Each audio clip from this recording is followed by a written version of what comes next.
안녕하세요. 저는 77세 할머니 김영순이라고 합니다. 제 인생은 젊은 시절, 사랑하는 남편과 함께한 시간이 가장 행복했습니다. 남편은 성실하고 따뜻한 사람이었고, 우리는 두 아들을 낳아 행복하게 살았어요. 우리의 삶은 평화롭고 충만했습니다. 그러나 15년 전 남편이 지병으로 세상을 떠나면서 제 인생은 큰 변화를 맞이하게 되었어요. 남편과 저는 1960년대 후반 서로의 눈을 바라보며 사랑에 빠졌어요. 그때 저는 20살의 꽃다운 나이였고 남편은 25이었습니다. 우리는 서로를 보자마자 운명적인 만남이라고 느꼈어요.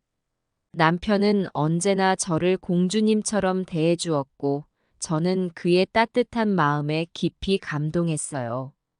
결혼 후, 우리는 작은 집을 마련하고 새 삶을 시작했습니다. 남편은 건설 현장에서 일했고, 저는 집에서 살림을 했어요. 힘든 날도 있었지만 서로를 의지하며 어려움을 이겨냈습니다. 첫 아들이 태어났을 때, 우리의 기쁨은 하늘을 찔렀어요. 그 작은 생명체를 안고 있으니 세상을 다 가진 것 같았거든요. 둘째 아들이 태어나고 우리 가족은 더욱 화목해졌어요. 주말이면 근처 공원에 가서 도시락을 먹고 아이들과 함께 뛰어놀았어요. 남편은 항상 우리 아이들은 나보다 더 좋은 환경에서 자라야 해. 라고 말했습니다. 그 말에 저도 동감했고, 우리는 아이들을 위해 열심히 살았습니다. 세월이 흘러 아이들이 자라고 우리도 나이가 들었습니다. 하지만 우리의 사랑은 변하지 않았습니다. 오히려 더 깊어졌다고 할까요? 손을 잡고 동네를 산책하는 것만으로도 행복했습니다. 그때는 이 행복이 영원할 줄 알았습니다. 그러나 인생은 우리가 계획한 대로 흘러가지 않았습니다.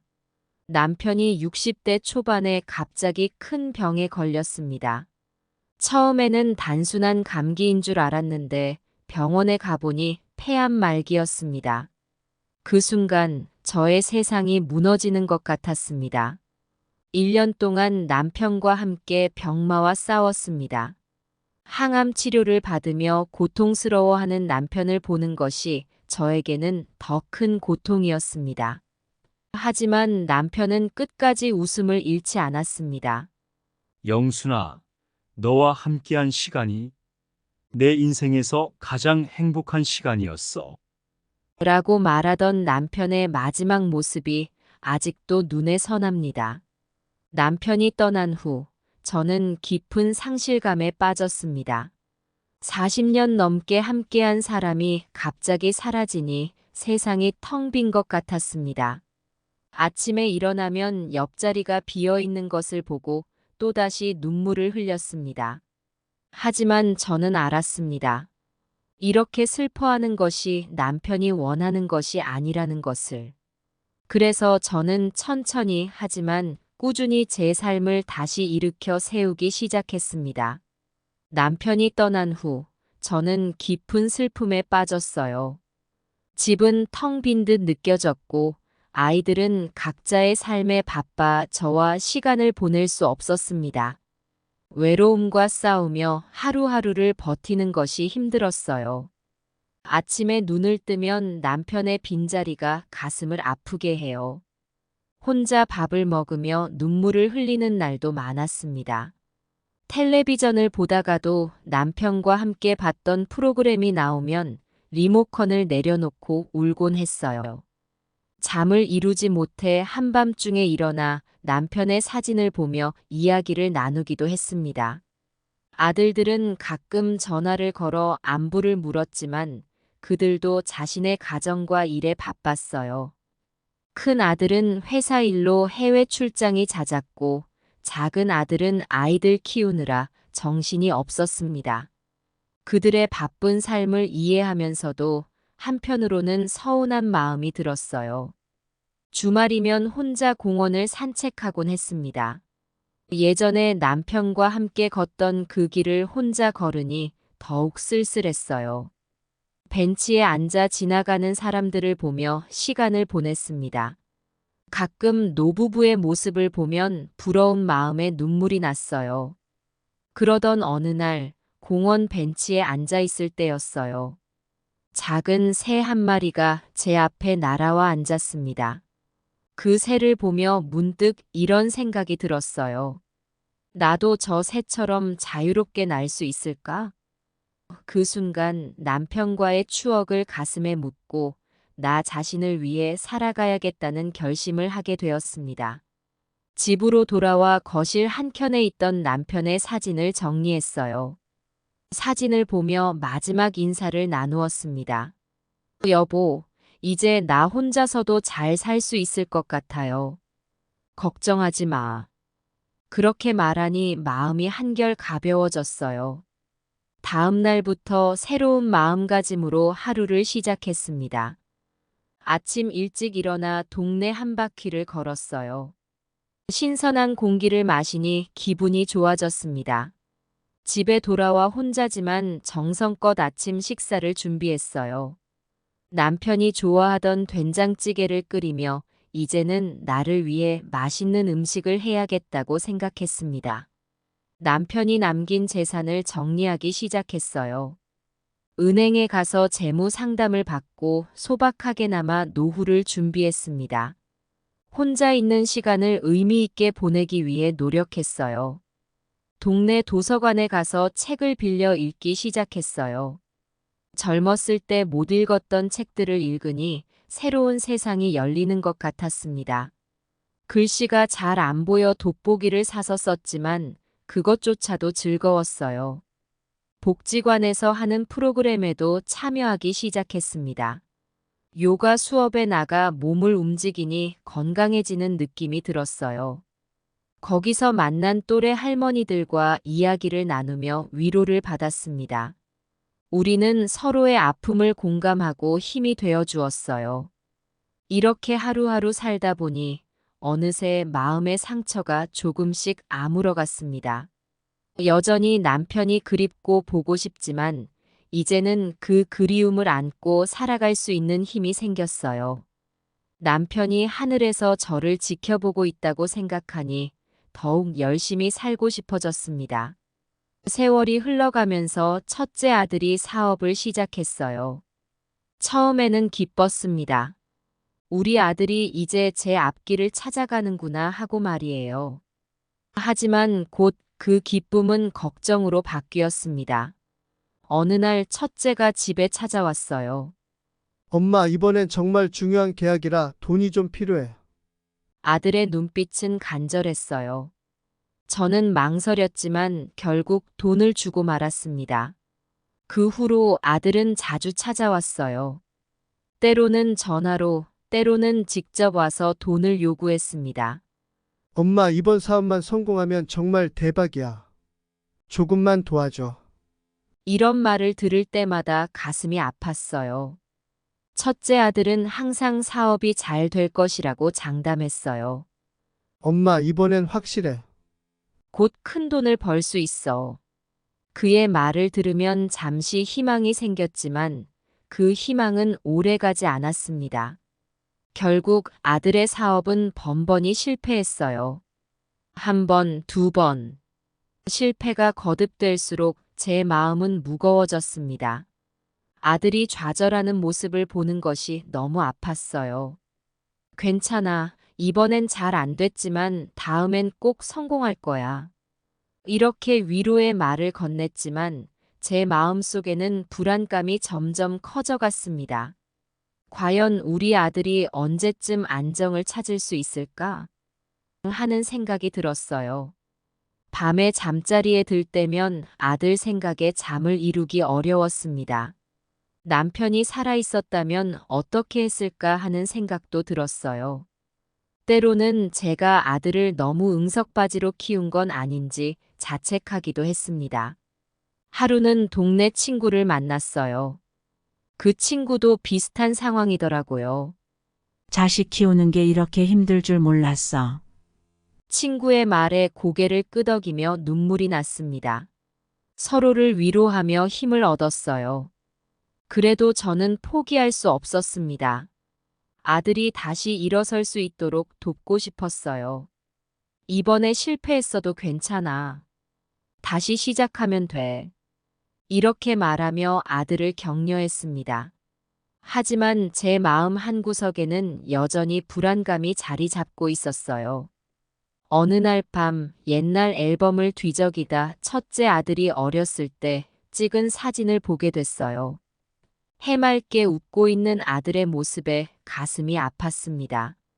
저 순수한 웃음을 다시 볼 수 있을까 하는 생각이 들었어요. 남편과 함께 모은 재산이 점점 줄어드는 것을 보며 한숨이 나왔습니다. 하지만 한편으로는 돈보다 자식이 중요하지라고 생각하며 제 자신을 달랬어요. 그래도 이대로 계속 아들을 도와주는 게 맞는 건지 의문이 들기 시작했습니다. 밤하늘의 별을 보며 남편에게 속삭여봤어요. 여보, 우리 아들 어떻게 하면 좋을까요? 당신이라면 어떻게 했을까? 물론 대답은 들리지 않았지만 그래도 마음이 조금은 편안해졌습니다. 둘째 아들도 제게 큰 걱정거리였어요.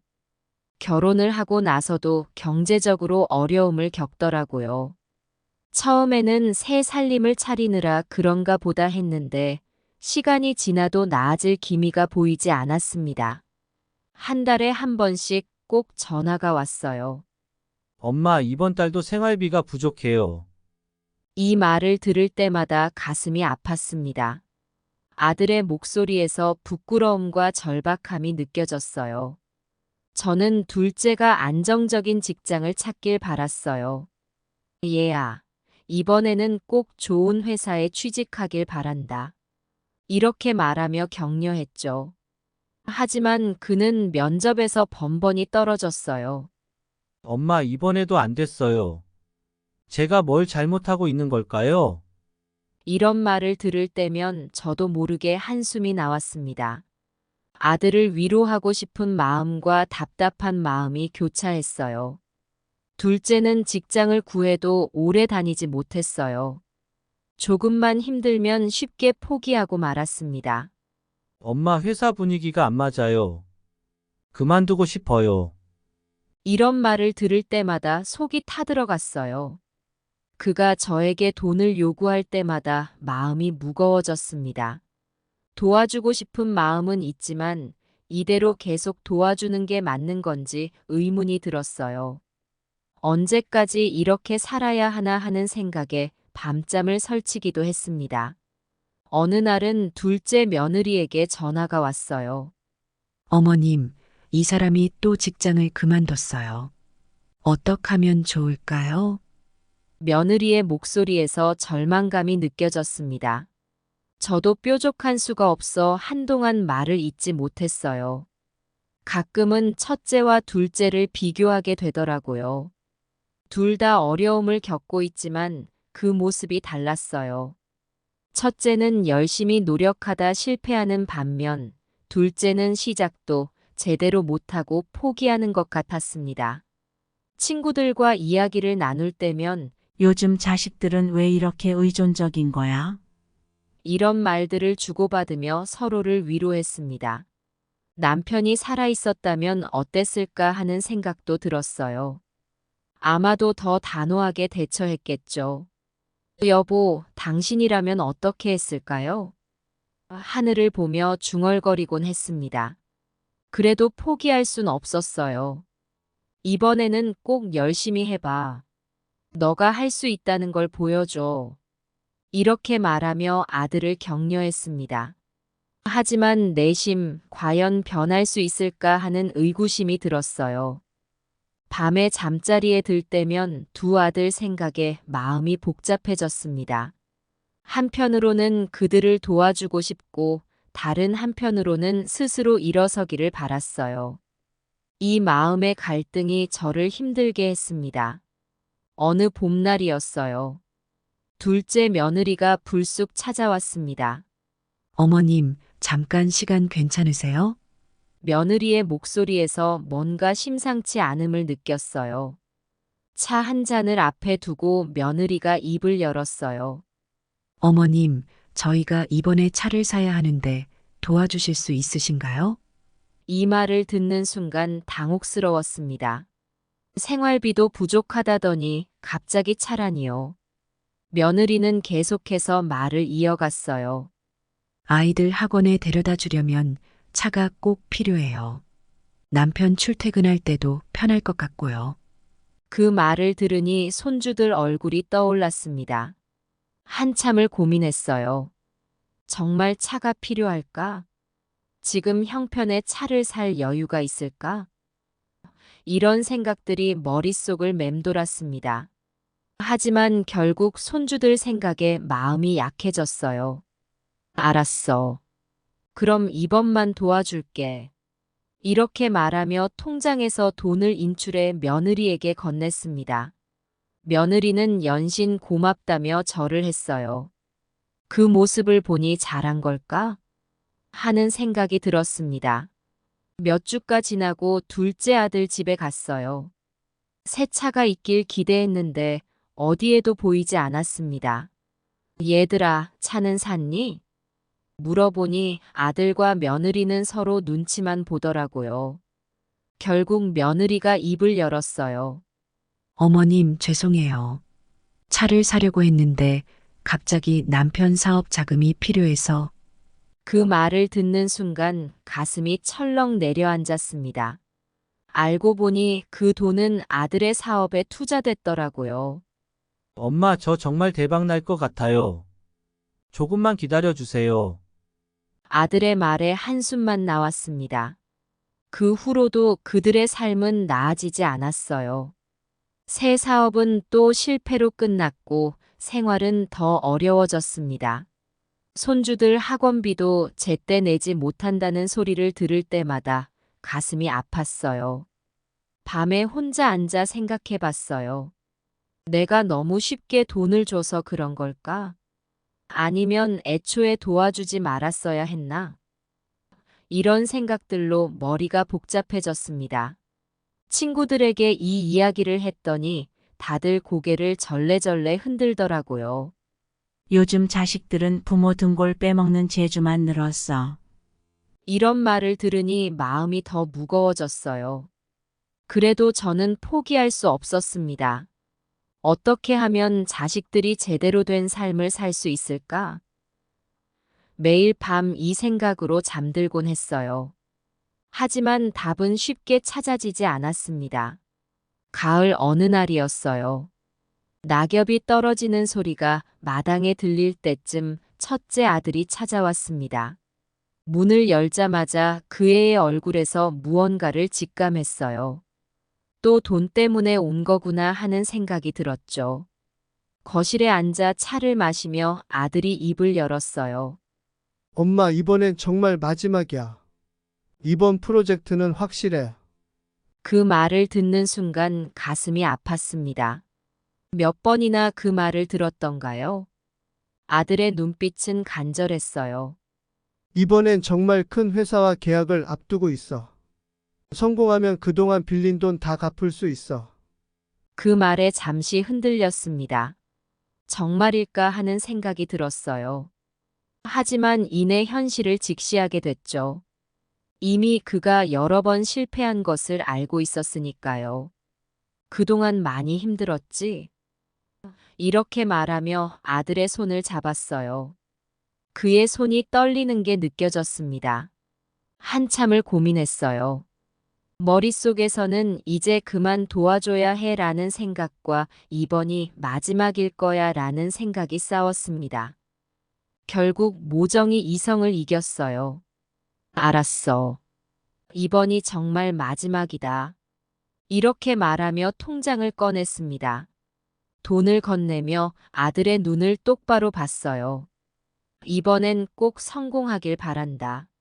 아들은 고개를 끄덕이며 눈물을 글썽였습니다. 그 모습을 보니 마음이 아팠어요. 며칠이 지나고 아들에게서 연락이 왔어요. 엄마, 계약이 성사됐어. 이제 정말 잘 될 것 같아. 그 말을 듣고 안도의 한숨을 쉬었습니다. 드디어 우리 아들이 제 길을 찾은 걸까? 하는 생각이 들었어요. 하지만 그 기쁨도 잠시였습니다. 한 달이 지나고 아들에게서 다시 연락이 왔어요. 엄마, 회사가 파산했어. 계약금도 다 날아갔어. 그 말을 듣는 순간 온몸에 힘이 빠졌습니다. 결국 그 돈도 사라지고 말았어요. 아들은 연락도 잘 안 되더라고요. 나중에 알고 보니 빚쟁이들을 피해 도망 다니고 있었던 거예요. 그 소식을 들었을 때 얼마나 가슴이 아팠는지 모릅니다. 밤에 혼자 앉아 생각해 봤어요. 내가 뭘 잘못한 걸까? 너무 쉽게 돈을 줘서 그런 걸까? 이런 생각들로 밤잠을 설쳤습니다. 친구들에게 털어놨더니 다들 한숨만 쉬더라고요. 자식 키우는 게 이렇게 힘들 줄 몰랐지. 이런 말을 주고받으며 서로를 위로했습니다. 하지만 위로의 말도 제 마음의 상처를 완전히 치유하지는 못했어요. 겨울이 다가올 무렵이었어요. 찬 바람이 불기 시작할 때 둘째 아들이 찾아왔습니다. 문을 열자마자 그 아이의 표정이 어두운 걸 보고 또 무슨 일이 있구나 싶었어요. 거실에 앉아 이야기를 나누는데 둘째가 조심스레 입을 열었어요. 엄마 더 싼 집으로 이사해야 해요. 지금 집은 너무 비싸요. 그 말을 듣는 순간 가슴이 아팠습니다. 손주들 생각이 먼저 났어요. 그래, 얼마나 필요하니? 제가 물었죠. 둘째는 고개를 숙이며 금액을 말했어요. 3천만 원이요. 적지 않은 돈이었지만 손주들의 편안한 삶을 위해서라면 어쩔 수 없다고 생각했습니다. 한참을 고민하다 결국 돈을 주기로 했어요. 이사 가서 잘 살아. 손주들 학교는 어떡할 거니? 걱정되는 마음에 이것저것 물어봤죠. 둘째는 걱정 마세요, 엄마. 다 알아봤어요. 라고 대답했어요. 며칠 후 둘째네 집에 갔어요. 이사 준비는 하고 있는지 궁금해서요. 그런데 이상하게도 집 안 분위기가 달라진 게 없었어요. 얘들아, 이사는 언제 가기로 했니? 제가 물었죠. 둘째와 며느리는 서로 눈치만 보더니 결국 며느리가 입을 열었어요. 어머님, 죄송해요. 사실은 그 말을 듣는 순간 가슴이 철렁 내려앉았습니다. 알고 보니 그 돈으로 이사를 가기는커녕 둘째가 주식에 투자했다는 거예요. 엄마, 이번에 좋은 정보를 얻어서 금방 돈을 불릴 수 있을 것 같았어요. 둘째의 말에 어안이 벙벙했습니다. 결국 그 돈은 주식 시장에서 사라지고 말았어요. 둘째는 연신 미안하다고 했지만 제 마음의 상처는 쉽게 아물지 않았습니다. 손주들 얼굴을 보는 것도 미안해졌어요. 그날 밤 혼자 앉아 생각에 잠겼어요. 내가 너무 쉽게 넘어간 걸까? 아니면 애초에 의심했어야 했나? 이런 생각들로 잠을 이루지 못했습니다. 친구들에게 이야기했더니 다들 한숨만 쉬더라고요. 세상이 험해져서 자식 믿기도 힘들어. 이런 말들을 듣고 있자니 더욱 마음이 무거워졌어요. 그래도 포기할 순 없었어요. 어떻게 하면 이 아이를 바로 세울 수 있을까? 매일 밤 고민했습니다. 하지만 쉬운 답은 없었어요. 이제는 자식들에게 돈을 주기 전에 한 번 더 생각하게 됐어요. 사랑한다고 해서 무조건 주는 게 능사가 아니라는 걸 뼈저리게 느꼈습니다. 하지만 그럼에도 불구하고 자식들을 미워할 순 없었어요. 그저 그들이 올바른 길로 돌아오기를 간절히 기도할 뿐이었습니다. 다시 또 봄이 오고 있었어요. 꽃이 피기 시작할 무렵, 첫째 아들이 또 찾아왔습니다. 문을 열자마자 그 애의 눈빛에서 뭔가를 직감했어요. 또 뭔가 꾸미고 있구나 싶었습니다. 거실에 앉아 차를 마시며 아들이 이야기를 시작했어요. 엄마, 이번엔 정말 대박이 날 거야. 새로운 사업 아이디어가 있어. 그 말을 듣는 순간 가슴이 아팠습니다. 몇 번이나 그런 말을 들었던가요? 아들은 열정적으로 설명을 이어갔어요. 요즘 젊은 사람들이 좋아하는 거야. 틀림없이 성공할 거야. 그의 눈빛은 진심으로 보였지만 저는 이미 지쳐 있었어요. 한동안 말없이 아들의 얼굴을 바라봤어요. 그의 주름진 얼굴에서 세월의 흔적을 보았습니다. 내 아들이 이렇게 나이 들어가는구나 하는 생각에 마음이 아팠어요. 제가 조용히 입을 열었어요. 이제 그만하면 되지 않겠니? 아들의 표정이 굳어지는 걸 보았습니다. 하지만 이번엔 단호해야 했어요. 엄마, 이번만 도와주면 정말로. 아들이 말을 이어가려 했지만 제가 손을 들어 그를 멈추게 했어요. 아들아, 너가 열심히 하는 건 알아. 하지만 이제 엄마는 더 이상 도와줄 수가 없구나. 그 말을 듣고 아들의 눈에 실망감이 가득 찼어요. 저도 마음이 아팠지만 이게 우리 모두를 위한 길이라고 믿었습니다. 결국 아들은 혼자 힘으로 그 사업을 시작했어요. 처음에는 잘 되는 것 같았습니다. 가끔 전화해서 엄마, 이제 곧 성공할 것 같아요. 라고 말하곤 했어요. 하지만 얼마 지나지 않아 그 사업도 실패로 끝나고 말았어요. 아들이 찾아와 울면서 고백했어요. 엄마, 다 잃었어. 어떡하면 좋지? 그 모습을 보는 게 너무 아팠지만 저는 참아야 했어요. 이제 네 힘으로 일어나야 해. 엄마가 계속 도와주는 건 너한테도 좋지 않아. 이렇게 말하며 아들을 안아주었어요. 그의 등이 떨리는 걸 느낄 수 있었습니다. 그날 밤 혼자 앉아 생각에 잠겼어요. 내가 너무 냉정한 걸까? 아니면 이게 정말 우리 아들을 위한 길일까? 이런 생각들로 잠을 설쳤습니다. 친구들에게 이야기했더니 대부분 제 결정을 지지해 주더라고요. 이제 그만큼 했으면 됐어. 이젠 네 아들이 스스로 일어설 때야. 이런 말들을 들으니 조금은 마음이 편해졌어요. 그래도 밤마다 아들 생각에 눈물을 흘렸어요. 하지만 이게 옳은 길이라고 믿었습니다. 아들이 진정으로 성장하기 위해서는 이런 과정이 필요하다고 생각했어요. 가을이 깊어갈 무렵이었어요. 낙엽이 쌓이기 시작할 때 둘째 아들이 급하게 찾아왔습니다. 문을 열자마자 그 아이의 얼굴이 창백한 걸 보고 가슴이 철렁 내려앉았어요. 엄마 큰일 났어요. 둘째가 숨을 헐떡이며 말했어요. 갑자기 아파서 병원에 갔는데 큰 수술을 받아야 한대요. 병원비가 너무 많이 나와서.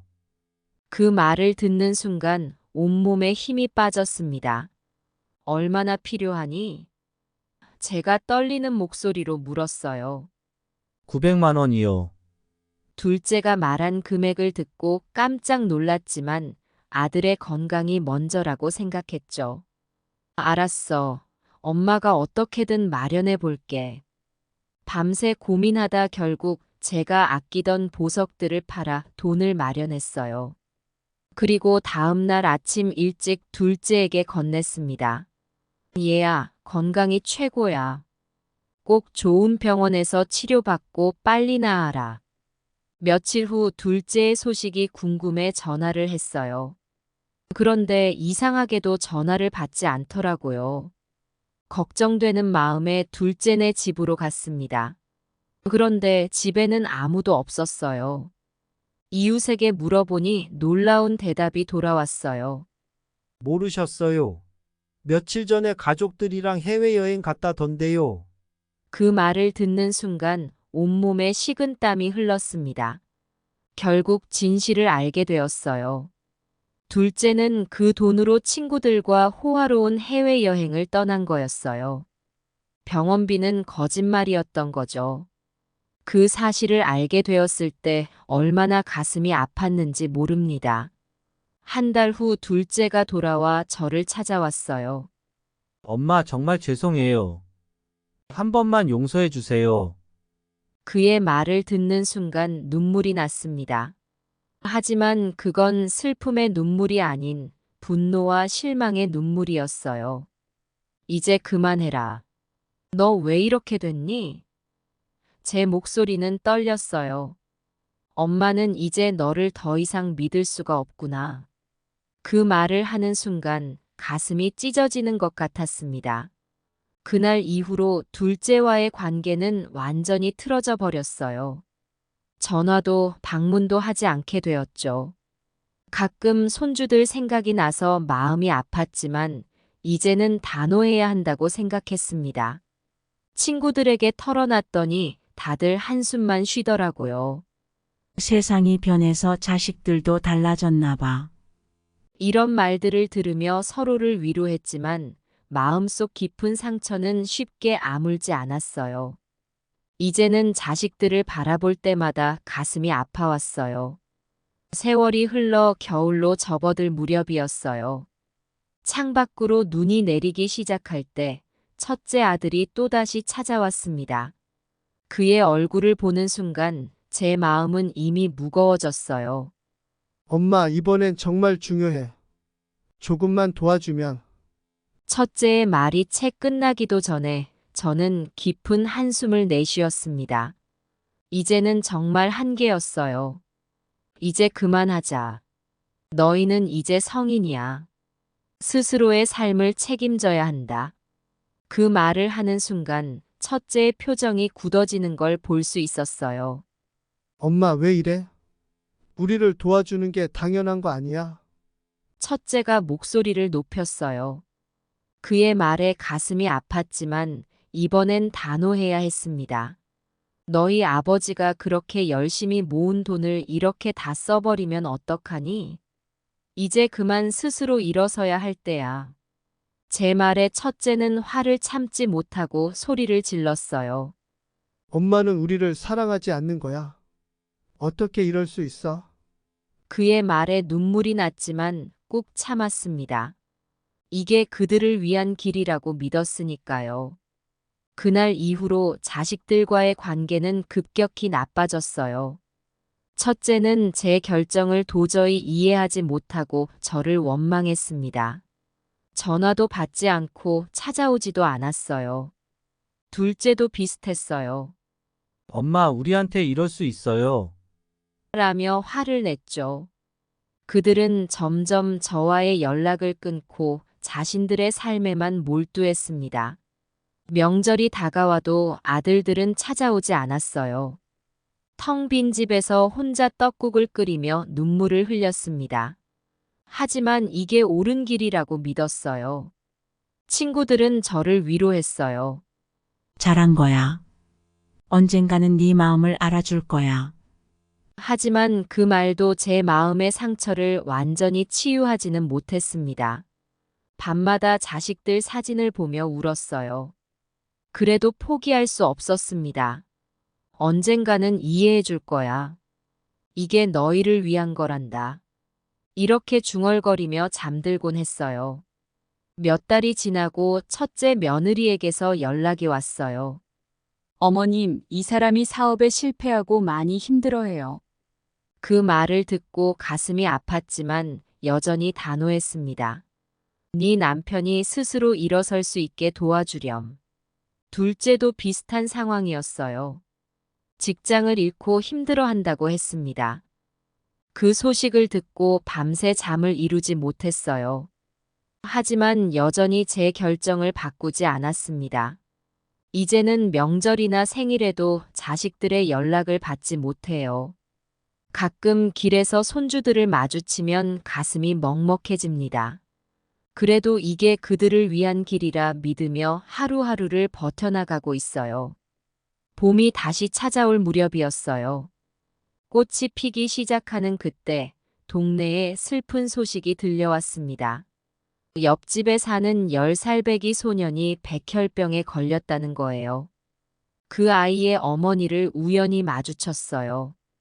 그녀의 눈에는 눈물이 가득했습니다. 아이를 살려야 하는데 치료비가 너무 많이 들어요. 어떻게 해야 할지 모르겠어요.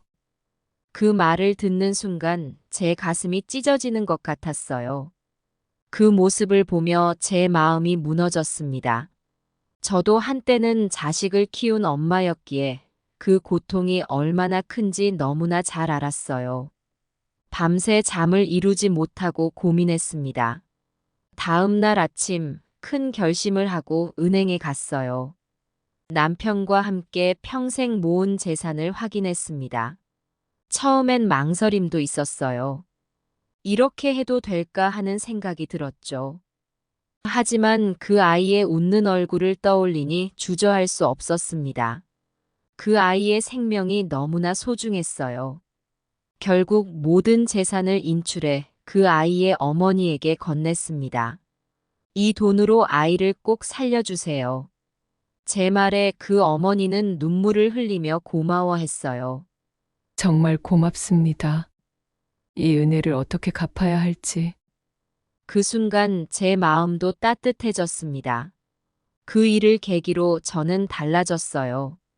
이웃들의 어려움에 더 관심을 갖게 되었고 조금씩 도움을 주기 시작했습니다. 옆집 할머니의 약값을 내드리고 건너편 아저씨의 수술비를 보태드렸어요. 처음엔 작은 금액이었지만 점점 더 많은 돈을 기부하게 되었습니다. 제 통장 잔고는 줄어들었지만 마음은 오히려 더 풍성해졌어요. 어느 날 동네 주민들이 저를 찾아왔어요. 할머니, 정말 감사합니다. 우리 마을의 천사세요. 그 말을 듣고 부끄러워졌지만 한편으로는 기뻤습니다. 시간이 흐르면서 제 재산은 점점 줄어들었어요. 하지만 후회는 없었습니다. 오히려 더 많은 사람들을 도울 수 없다는 게 아쉬웠죠. 결국 제 전 재산을 기부하게 되었어요. 마지막 돈을 건넬 때 가슴이 뭉클했습니다. 여보, 우리가 평생 모은 돈을 이렇게 쓰네요. 당신도 좋지? 하늘을 보며 중얼거렸어요. 이제 제게 남은 건 작은 방 하나뿐이지만 마음만큼은 그 어느 때보다 풍성해요. 매일 아침 일어나면 감사한 마음으로 하루를 시작합니다. 가끔 자식들 생각이 나 가슴이 아플 때도 있어요. 하지만 이웃들의 따뜻한 마음이 저를 위로해 줍니다. 이제 저는 새로운 가족을 얻은 것 같아요. 돈은 없어도 행복해요. 누군가에게 도움이 될 수 있다는 사실만으로도 제 삶은 의미가 있습니다. 앞으로도 제가 할 수 있는 한 이웃들을 돕고 싶어요. 그게 제 남은 인생의 목표입니다. 늦가을에 쌀쌀한 바람이 불던 어느 날이었어요. 문득 첫째 아들에게서 전화가 왔습니다. 오랜만에 걸려온 아들의 전화에 반가운 마음도 잠시 그의 목소리에서 뭔가 심상치 않음을 느꼈어요. 엄마, 지금 뭐해? 내가 지금 갈게. 아들의 말에 가슴이 철렁 내려앉았습니다. 얼마 후 현관문이 열리고 첫째 아들과 며느리가 들어왔어요. 거실에 앉자마자 첫째가 입을 열었어요. 엄마, 정말이야? 모든 재산을 기부했다고? 그의 목소리에는 분노와 실망감이 가득했습니다. 그래, 그렇단다. 제가 조용히 대답했어요. 그 말을 듣자마자 첫째 아들이 폭발했습니다. 엄마, 도대체 왜 그런 결정을 했어? 우리가 이렇게 힘든데. 첫째 아들은 저를 원망하며 말을 쏟아냈어요.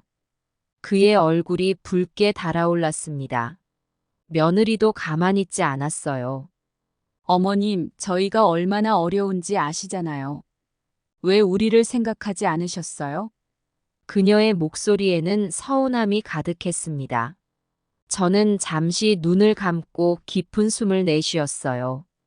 그리고 천천히 말을 이어갔습니다. 얘들아, 나도 너희가 힘든 걸 알아. 하지만 그 아이의 생명이 위험했단다. 엄마의 마음으로 그냥 볼 수가 없었어. 첫째가 소리쳤어요. 그래도 우리한테 상의라도 했어야지. 며느리도 난리였어요. 우리는 어떡하라고요? 앞으로 어머니 노후는요? 제 마음도 아팠습니다. 하지만 후회는 없었어요. 내 노후는 걱정하지 마. 난 이제 이웃들과 함께 살아갈 거야. 그게 나의 행복이란다. 아들과 며느리는 제 말을 이해하지 못하는 듯 했어요. 그들의 눈에는 실망과 분노, 그리고 슬픔이 가득했습니다. 엄마, 우리가 그동안 효도 한번 제대로 못해서 이러는 거야. 첫째의 말에 가슴이 아팠어요.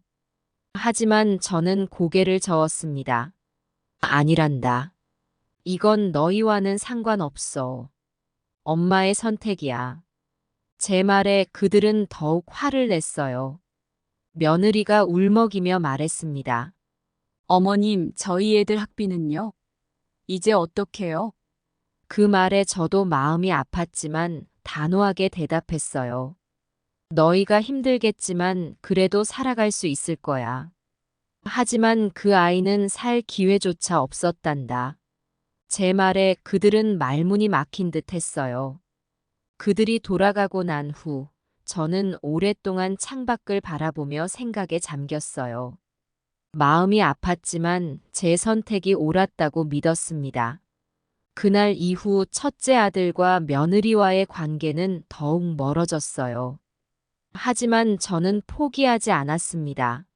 언젠가는 그들도 이해해 줄 거라고 믿으며 매일 밤 그들을 위해 기도했어요. 봄이 오고 꽃이 피기 시작할 무렵, 저는 새로운 삶을 시작했어요. 제 전 재산을 기부하고 나니 마음이 한결 가벼워졌습니다. 물질적인 부유함은 사라졌지만 그보다 더 큰 보람을 느끼며 살고 있어요.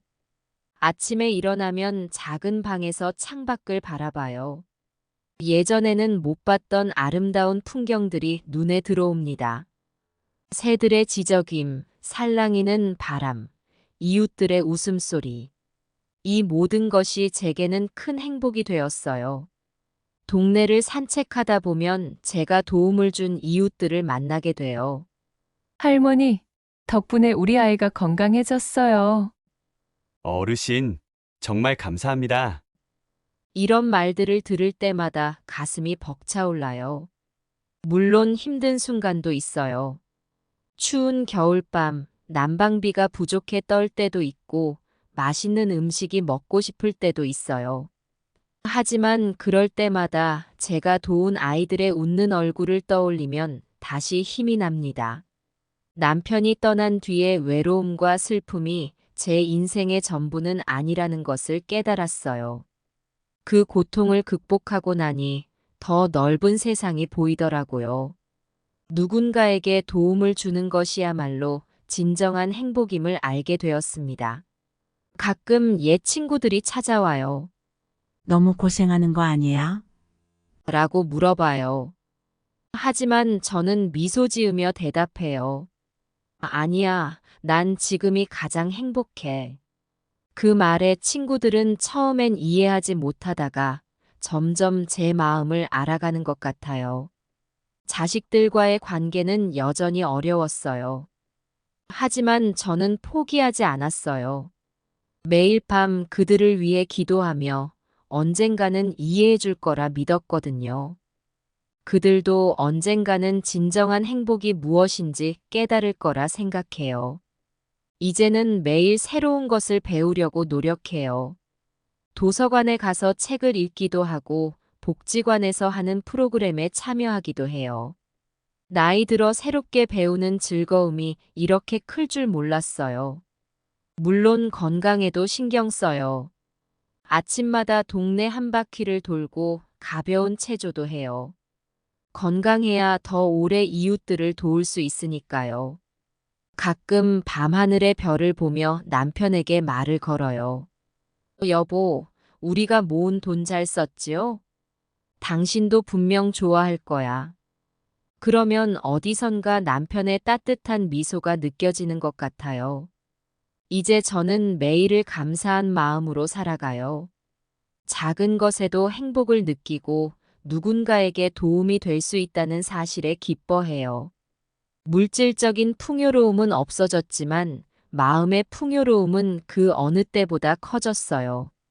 앞으로도 제가 할 수 있는 한 이웃들을 돕고 싶어요.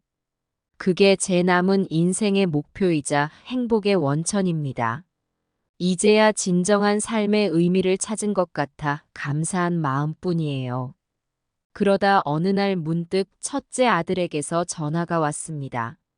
오랜만에 걸려온 아들의 목소리에 가슴이 설렜어요.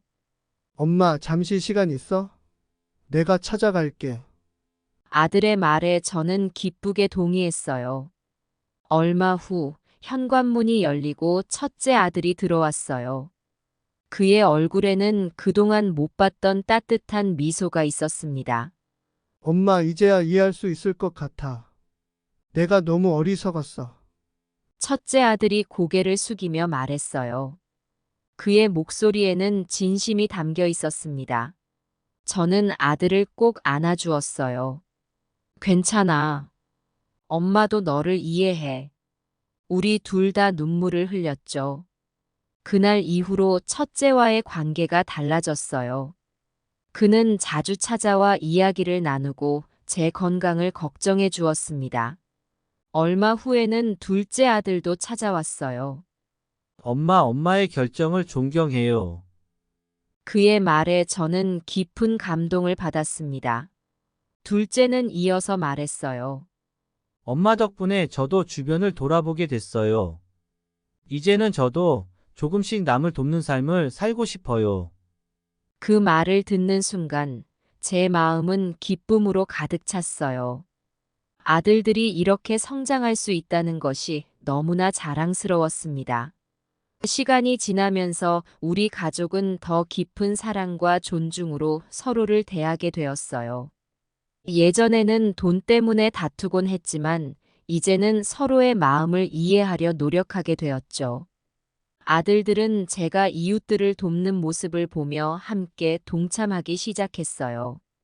때로는 봉사활동에 함께 가기도 하고 자신들의 능력을 살려 어려운 이웃들을 도와주기도 했습니다. 손주들도 할머니의 삶을 보며 많은 것을 배웠다고 해요. 할머니, 저도 커서 할머니처럼 살고 싶어요. 이런 말을 들을 때마다 가슴이 뭉클해졌습니다. 명절이면 온 가족이 모여 옛날 이야기를 나누곤 해요. 어려웠던 시절, 서로 오해했던 일들을 떠올리며 웃기도 하고 반성하기도 합니다. 이제는 물질적인 풍요로움은 없지만 우리 가족은 그 어느 때보다 행복해요. 서로를 이해하고 존중하는 마음이 우리를 더욱 단단하게 만들어 주었죠. 가끔 남편 사진을 보며 중얼거려요. 여보, 우리 가족이 이렇게 행복해졌어요. 당신도 기뻐하겠지? 그러면 어디선가 남편의 따뜻한 미소가 느껴지는 것 같아요. 이제 저는 매일을 감사한 마음으로 살아가요. 자식들과의 관계가 회복되어 행복하고 이웃들을 도우며 보람을 느껴요. 제 삶이 누군가에게 작은 희망이 될 수 있다는 사실에 늘 감사하답니다. 앞으로도 우리 가족은 서로 사랑하고 존중하며 어려운 이웃들을 돕는 삶을 살아갈 거예요. 이것이야말로 진정한 행복이자 부자라는 걸 우리 모두가 깨달았으니까요. 제 이야기를 끝까지 들어주셔서 감사합니다. 여러분도 많은 생각을 하셨을 거예요. 인생은 참 예측할 수 없는 것 같아요. 우리는 때로 사랑하는 사람을 잃기도 하고 깊은 외로움과 슬픔에 잠기기도 합니다. 저 역시 그랬어요. 하지만 그 어둠 속에서도 우리는 빛을 찾을 수 있어요. 스스로를 일으켜 세우고 주변을 돌아보며 다른 사람을 도울 수 있죠. 그렇게 할 때 우리는 진정한 삶의 의미를 발견하게 됩니다. 여러분에게 한 가지 조언을 드리고 싶어요. 지금 여러분 곁에 있는 사랑하는 사람들을 소중히 여기세요. 남편, 아내, 자녀들, 부모님, 친구들. 그들과 함께하는 시간이 얼마나 귀중한지 깨닫게 될 거예요. 제가 남편을 잃고 나서야 그 소중함을 진정으로 알게 되었답니다. 그리고 작은 것이라도 나누는 기쁨을 경험해 보세요. 이웃에게 따뜻한 미소 한 번, 어려운 사람에게 작은 도움 한 번, 그것이 여러분의 인생을 더 풍요롭게 만들어 줄 거예요. 저는 모든 재산을 기부했지만 여러분은 그럴 필요는 없어요. 작은 것부터 시작해 보세요. 나이가 들면서 깨달은 게 있어요. 우리가 이 세상에 온 이유는 서로를 돕고 사랑하기 위해서라는 거죠. 돈이나 명예는 잠시뿐이지만 누군가에게 도움을 준 기억은 영원히 남아요. 저는 이제 인생의 마지막 여정을 걷고 있어요. 하지만 그 길이 외롭지 않다는 것을 알고 있어요. 제 주변에는 항상 감사와 사랑이 가득하니까요. 여러분도 힘든 순간이 오더라도 포기하지 마세요. 그 어려움 속에서도 의미를 찾을 수 있을 거예요. 서로를 위하며 살아가는 것, 그것이 인생의 진정한 의미임을 잊지 마세요. 여러분 각자의 삶에서 그 의미를 찾으시길 바랍니다. 부자가 되는 것, 성공하는 것도 좋지만 그보다 더 중요한 건 여러분의 마음이 얼마나 풍요로운가 하는 거예요. 마지막으로 당부드리고 싶은 게 있어요. 제가 자식들에게 재산을 주지 않기로 한 결정에 대해 말씀드리고 싶습니다. 처음에는 저도 망설였고 자식들도 이해하지 못했어요. 하지만 지금 돌이켜보면 그것이 옳은 선택이었다고 믿습니다. 자식들에게 모든 것을 주는 것이 사랑은 아니에요. 때로는 그들이 스스로 일어설 수 있도록 도와주는 것이 진정한 사랑입니다. 제 자식들은 이제 자신의 힘으로 살아가는 법을 배웠고 그 과정에서 더 강해졌어요. 물론 처음에는 힘들어했지만 시간이 지나면서 그들은 자신의 능력을 발견하고 성장했습니다. 이제는 그들도 제 선택을 이해하고 오히려 감사하다고 말해요. 그들이 자립심과 책임감을 갖게 된 것을 보면 가슴이 뿌듯합니다. 여러분도 자식들을 너무 과보호하지 마세요. 그들이 스스로 서게 하세요. 때로는 그것이 가장 큰 선물이 될 수 있어요. 자식들이 어려움을 겪을 때 마음이 아프겠지만 그것이 그들을 더 강하게 만들 거예요. 제 선택이 옳았다는 걸 증명하듯 지금 제 자식들은 각자의 삶에서 행복을 찾아가고 있습니다. 그들은 이제 돈보다 더 중요한 가치가 있다는 것을 알게 되었고 더불어 사는 삶의 의미를 깨달았어요. 여러분의 자녀들도 언젠가는 이해할 거예요.